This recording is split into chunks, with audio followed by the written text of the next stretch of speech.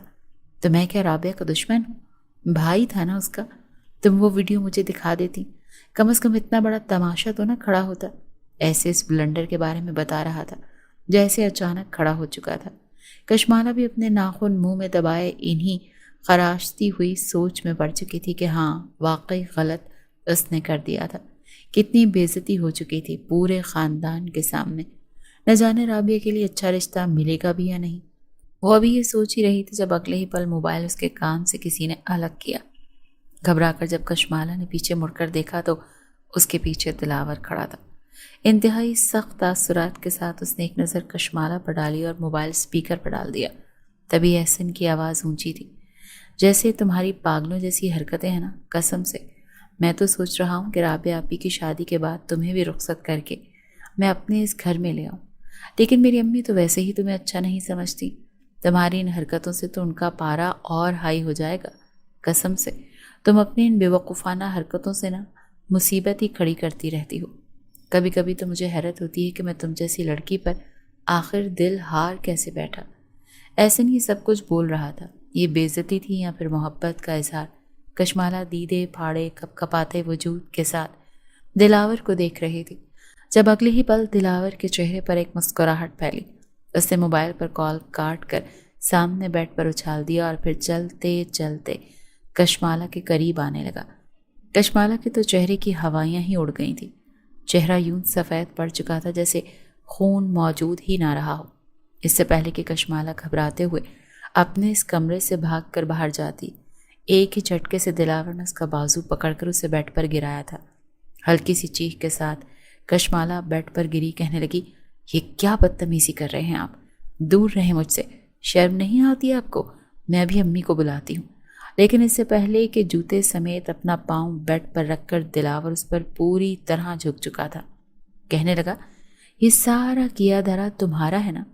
کہا تھا نا مجھ سے جتنے فاصلے پر رہو گی اتنی ہی محفوظ رہو گی۔ تمہیں میں چھوٹی بچی سمجھ کر اب تک اگنور کرتا آیا تھا، مگر تمہیں بار بار ایسی حرکتیں کر کے اپنا آپ یہ وجود میری نظروں کے سامنے لاتی ہو۔ شاید یہ جتلانا چاہتی ہو کہ تم اب بچی نہیں رہی، تمہیں اب دلاور ملک کی اشد ضرورت ہے۔ جس ٹون میں دلاور ملک بات کر چکا تھا، کشمالہ کے تو جیسے رنگت بالکل زرد پڑ چکی تھی۔ شرم سے اس کا چہرہ بالکل سختی کی کیفیت میں تھا۔ اس نے بیڈ سے اٹھنا چاہا مگر دلاور اسے کاندھے سے پکڑ کر اپنے سامنے کر چکا تھا۔ کہنے لگا، تم نے میرے راز فاش کر کے اچھا نہیں کیا۔ میں صرف اور صرف اپنی جان سے پیاری دوست کی زندگی